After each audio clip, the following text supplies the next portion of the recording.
Ladies and gentlemen, what I'm about to share with you sounds like something from a political thriller, but this is happening right now in real time.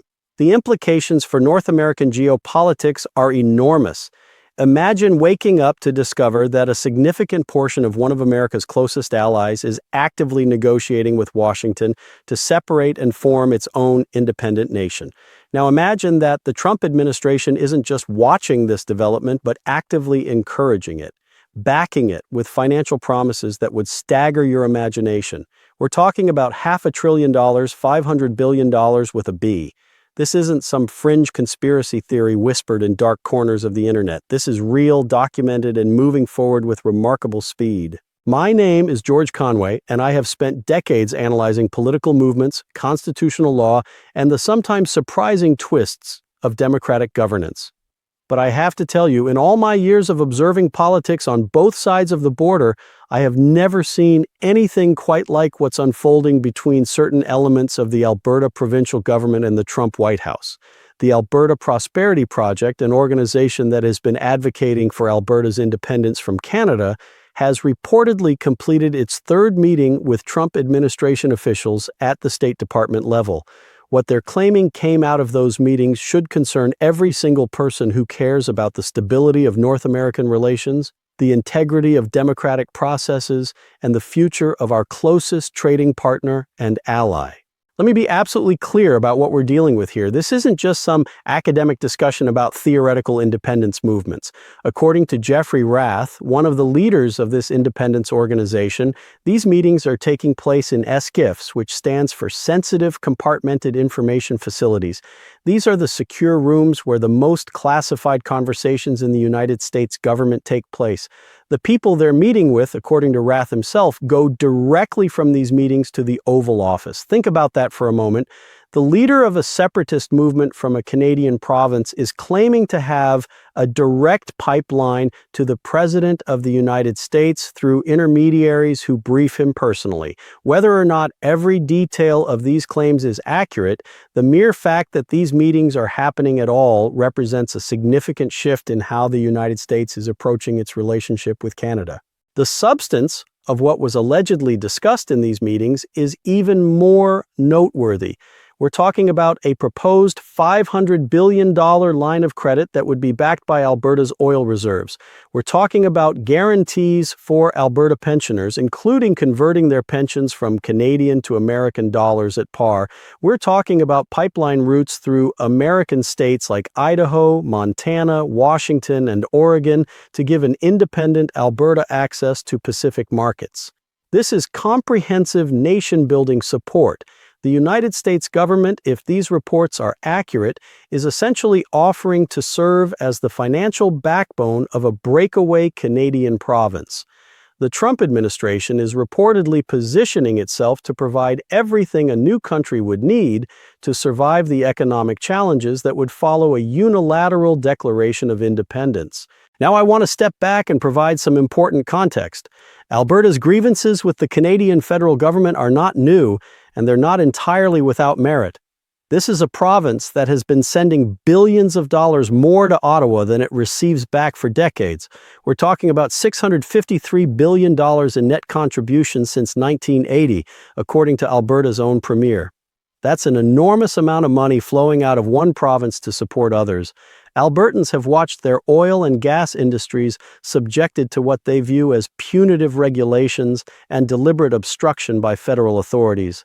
They've seen pipeline projects blocked, their primary products landlocked, and their economic interests systematically subordinated to what they perceive as the political preferences of Eastern Canada. The frustration is real, the anger is genuine, and dismissing these concerns as mere provincial complaints would be a mistake. But here's where things get complicated and where my deep concerns about this entire situation begin to crystallize. The framing being used by the Alberta Prosperity Project and apparently being embraced by elements of the Trump administration goes far beyond legitimate economic grievances. Jeffrey Rath explicitly invokes the Monroe Doctrine, that 19th century American policy declaring the Western Hemisphere to be within the United States' sphere of influence and off-limits to European powers. He characterizes the Canadian federal government's policies as being conducted at the behest of Communist China. He presents Alberta independence not as a domestic Canadian political question, but as a matter of American national security, positioning the liberation of Alberta's oil fields as a strategic imperative to counter Chinese influence. This is extraordinary rhetoric, and it should give every thoughtful observer pause about what's really happening here. When I first started looking into the details of these reported meetings between the Alberta Prosperity Project and the Trump administration, my initial instinct was to follow the money. In my experience, whenever you're trying to understand a complex political situation, the financial arrangements usually tell you more than any press release or public statement ever could. And what I found when I examined the proposed financial structure of this independence scheme was both impressive in its scope and troubling in its implications. We're not talking about vague promises of moral support or diplomatic recognition. We're talking about a concrete, detailed financial architecture designed to make Alberta's independence economically viable from day one. The centerpiece of this financial arrangement is the proposed $500 billion line of credit. Let me explain how this would work in practice because the details matter enormously. According to Jeffrey Rath's own description, this credit facility would be backed by Alberta's oil and gas reserves as collateral. The moment a referendum succeeded and Alberta declared its intention to separate from Canada, this massive line of credit would be triggered. The purpose, as Rath explained it, is to ensure that Alberta can negotiate with Ottawa from a position of strength rather than weakness. In other words, when the Canadian federal government inevitably attempts to use economic pressure to prevent or reverse the separation, Alberta would have access to enough American financial resources to weather any storm. The full faith and credit of the United States Treasury would effectively be standing behind the new Republic of Alberta. Think about what this means from a strategic perspective. Canada's primary leverage over any separatist province would traditionally be economic. A province that tries to leave would face the prospect of being cut off from federal transfer payments, excluded from trade agreements, denied access to financial systems, and subjected to every form of economic pressure Ottawa could bring to bear. These are not abstract concerns. When Quebec came close to separating in 1995, the federal government made very clear that the economic consequences would be severe. But with a $500 billion American backstop, all of that leverage essentially evaporates. Alberta could resist Ottawa's demands secure in the knowledge that Washington has its back. This isn't just financial support. This is the United States government effectively declaring that it will shield a breakaway Canadian province from any consequences of its decision to leave. The pension conversion discussion is equally revealing. One of the most powerful tools any government has to maintain the loyalty of its citizens is the promise of retirement security. Pensions represent decades of work, years of contributions, and the expectation of a dignified old age. By offering to convert Alberta pensions from Canadian to American dollars at par, the Trump administration would be directly addressing one of the most potent fears that any separatist movement has to overcome. Albertans considering independence wouldn't have to worry about whether their life savings would be worth anything in a new country with an uncertain currency. They'd know that the most powerful economy on earth was guaranteeing their retirement security. This is sophisticated political strategy. Someone has thought very carefully about how to make separation as painless as possible for ordinary Albertans. And then there's the pipeline. If you want to understand why the Trump administration might be so enthusiastic about Alberta independence, you need to understand the significance of what they're proposing here. Alberta sits on the third largest oil reserves in the world. It's an enormous quantity of petroleum, but it's effectively landlocked. The Canadian federal government has blocked or delayed multiple pipeline projects that would allow Alberta to export its oil to international markets. The Keystone XL pipeline, which Trump himself championed, was killed by the Biden administration and has been a source of ongoing frustration. But an independent Alberta allied with the United States could simply bypass all of Canada's environmental objections and regulatory obstacles. The proposed pipeline would run from Alberta through Idaho or Montana, then through Washington or Oregon to reach the Pacific coast. From there, Alberta oil could flow to Japan, South Korea, and other Asian markets that currently depend heavily on Middle Eastern suppliers. This is where Rath's rhetoric about Chinese influence starts to make a certain kind of sense. even if I find it deeply problematic. His argument, which he claims the Trump administration shares, is that China benefits from keeping Alberta oil landlocked because it prevents Japan and South Korea from developing alternative energy supplies. By this logic, freeing Alberta from Canadian control isn't just about provincial autonomy or economic fairness, it's about countering Chinese strategic influence in the Pacific. Whether or not you find this argument convincing, and I have serious reservations about it, you can see why it would appeal to an administration that has made confronting China a central pillar of its foreign policy. Alberta independence in this framing isn't a Canadian domestic issue at all. It's a front in the broader competition between the United States and China. But I have to be honest with you about my concerns here because I think they're important. What we're seeing is the United States government, or at least significant elements within it, actively working to destabilize and potentially dismember one of our closest allies. Canada has stood with the United States through 2 world wars, the Cold War, Korea, Afghanistan, and countless other conflicts. Canadians and Americans share the longest undefended border in the world, have deeply integrated economies, and have been friends and partners for generations. And now we're watching American officials meet in secure facilities with people whose explicit goal is to break Canada apart. Whatever grievances Alberta may have with Ottawa, and again, some of them are legitimate, is this really how the United States should be conducting itself toward its allies? One of the most fascinating aspects of this entire Alberta independence saga, and one that deserves careful examination, is the legal framework within which it would potentially unfold. Unlike many countries where any talk of secession is treated as inherently illegitimate or even treasonous, Canada actually has a well-established legal pathway for provincial separation.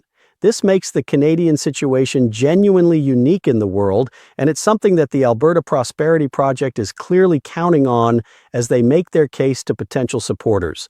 Understanding this legal context is essential to grasping both the opportunities and the challenges that lie ahead for anyone seriously contemplating Alberta independence. The key piece of legislation here is something called the Clarity Act, which was passed by the Canadian Parliament in the year 2000.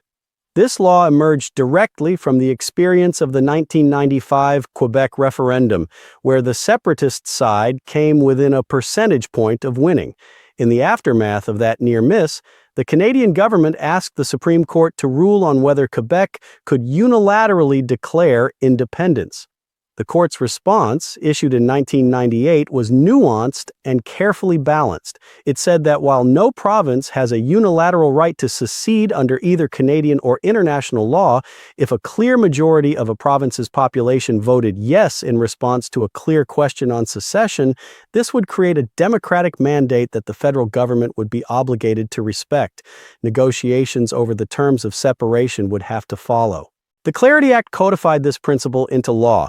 It establishes that any province can pursue separation through a referendum, but the question must be clear and unambiguous. No more of the convoluted wording that characterized the 1995 Quebec question, which critics said was deliberately confusing. If a clear question is asked and a clear majority answers yes, then negotiations between the province and the federal government must begin. The Act doesn't specify what percentage constitutes a clear majority, leaving that determination to Parliament, which has created some ambiguity, but the fundamental principle is established in Canadian law. Peaceful legal secession is possible if the democratic will is clearly expressed. This is the legal foundation upon which the Alberta Prosperity Project is building its strategy. As one of the constitutional lawyers associated with the movement explained, there's a legal way to do this. Albertans don't have to take up arms. They can pursue independence through the ballot box following established constitutional procedures. This is a powerful argument because it allows independent supporters to present themselves not as radicals or revolutionaries, but as citizens exercising their democratic rights within the existing legal framework. They're not trying to overthrow anything. They're just asking their fellow Albertans to vote on their collective future. But here's where I think the situation becomes considerably more complex than the independence advocates might want to acknowledge. Yes, the Clarity Act establishes a legal pathway for separation negotiations, but it doesn't guarantee that those negotiations will succeed or that separation will actually occur. The federal government would be obligated to negotiate in good faith, but it would also be obligated to represent the interests of the rest of Canada. Questions about the division of federal assets and debts, about minority rights, about Indigenous treaties, about territorial boundaries, about citizenship and nationality, all of these would have to be resolved through negotiation. And there's no guarantee that Ottawa and Edmonton would be able to reach agreement on any of these incredibly complex issues. Furthermore, the involvement of the United States government in this process raises profound questions about democratic legitimacy that I don't think the independence movement has adequately addressed. When Jeffrey Rath talks about the Trump administration's enthusiastic support for Alberta independence, when he describes meetings in secure government facilities with officials who report directly to the president, when he outlines a $500 billion financial backstop that would allow Alberta to negotiate with Ottawa from a position of strength, what he's describing isn't just a domestic Canadian political debate, it's a situation where a foreign power is actively working to influence the outcome of a democratic process in a neighboring country. The very same United States that has expressed outrage over alleged foreign interference in its own elections is now apparently providing material support to a movement seeking to dismember an allied nation. I want to be very careful here because I believe strongly in the right of peoples to determine their own political destiny. If Albertans genuinely want independence, if they hold a free and fair referendum with a clear question and a clear majority votes yes, then I believe that outcome should be respected. But that democratic mandate has to be genuine. It has to emerge from the authentic political will of Albertans themselves, not from the financial inducements and strategic calculations of a foreign government pursuing its own interests. When the Trump administration offers a $500 billion credit line to Alberta, when it promises to convert pensions at par, when it offers pipeline access and economic partnerships, it's not just passively supporting a democratic movement, it's actively shaping the conditions under which that democratic choice will be made. And we have to ask ourselves some hard questions about what motivates this American interest in Alberta independence. Is it really about respecting Albertan democracy? Is it about countering Chinese influence, as Jeffrey Rath suggests? Or is it about something much simpler and more self-interested?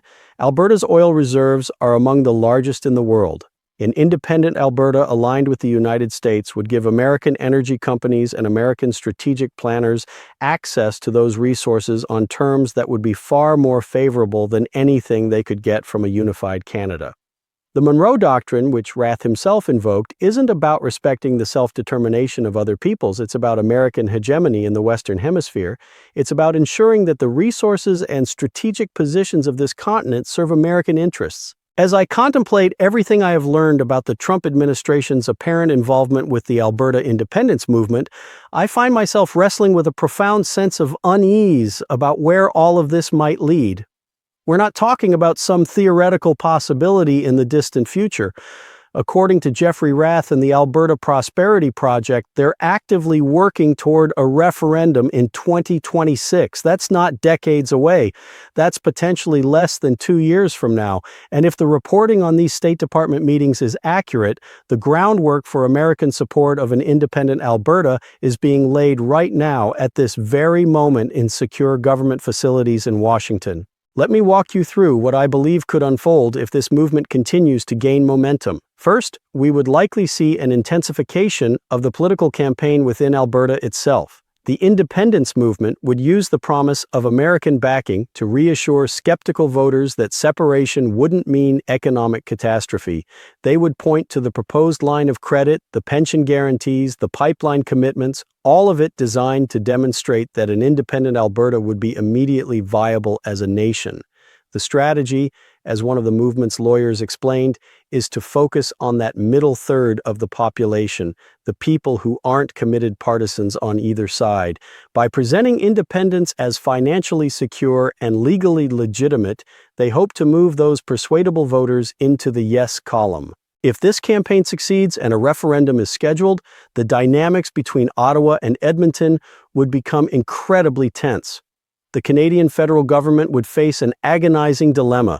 On one hand, any attempt to prevent the referendum or to delegitimize it would play directly into the narrative that Ottawa doesn't respect Alberta's democratic rights. The Clarity Act exists precisely to establish that Canadians can peacefully vote on their constitutional future.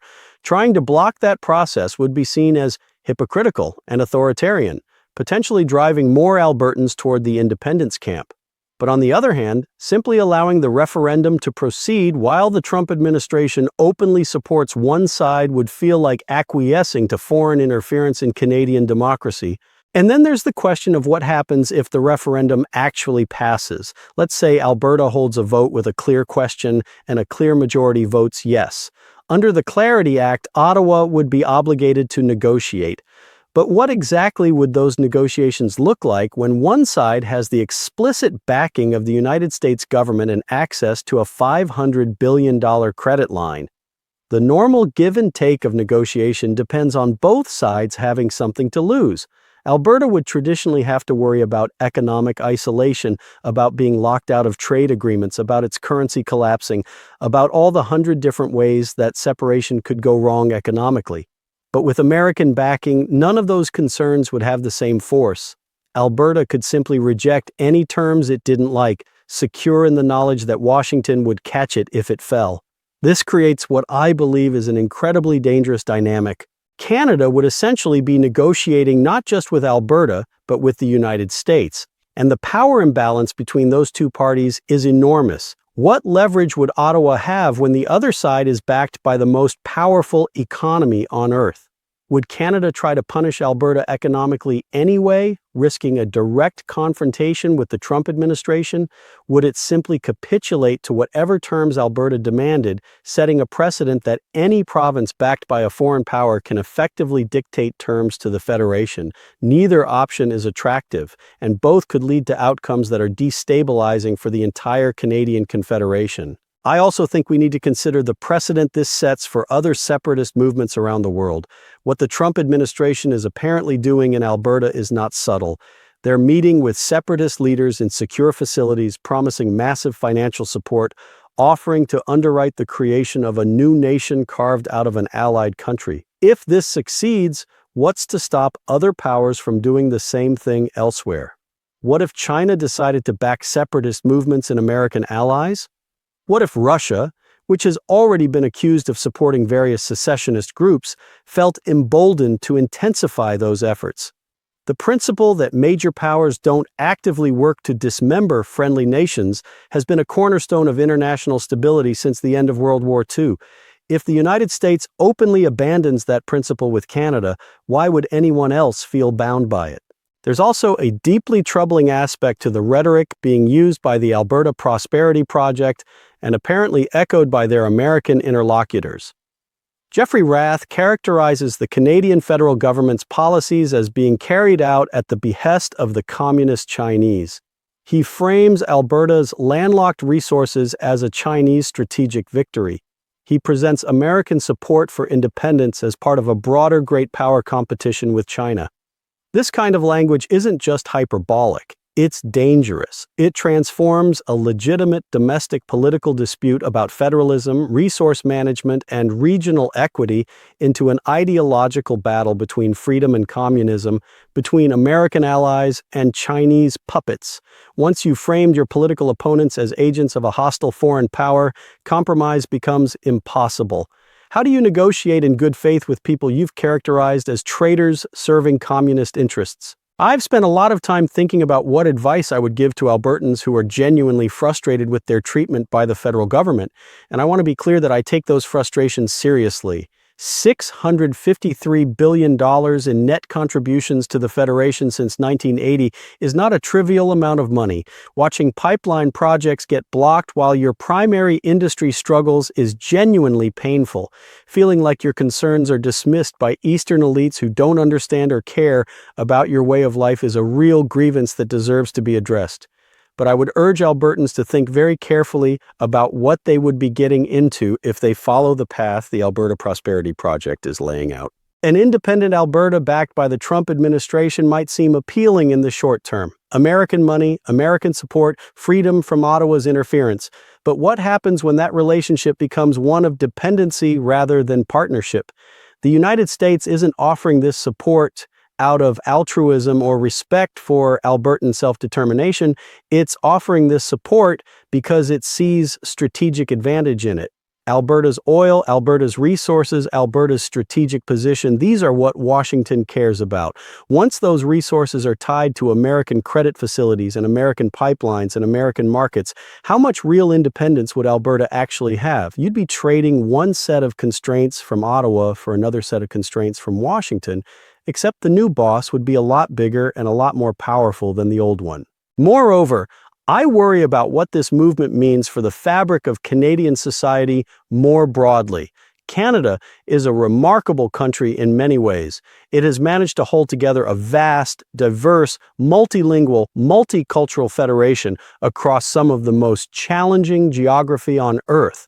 It has done so through compromise, negotiation, and a fundamental commitment to working out differences through democratic means rather than through force or foreign intervention. The Clarity Act itself is an expression of that commitment. It says that if the democratic will is clearly expressed, the country will adapt. But what happens when one party to that democratic process is backed by a foreign superpower that has its own agenda?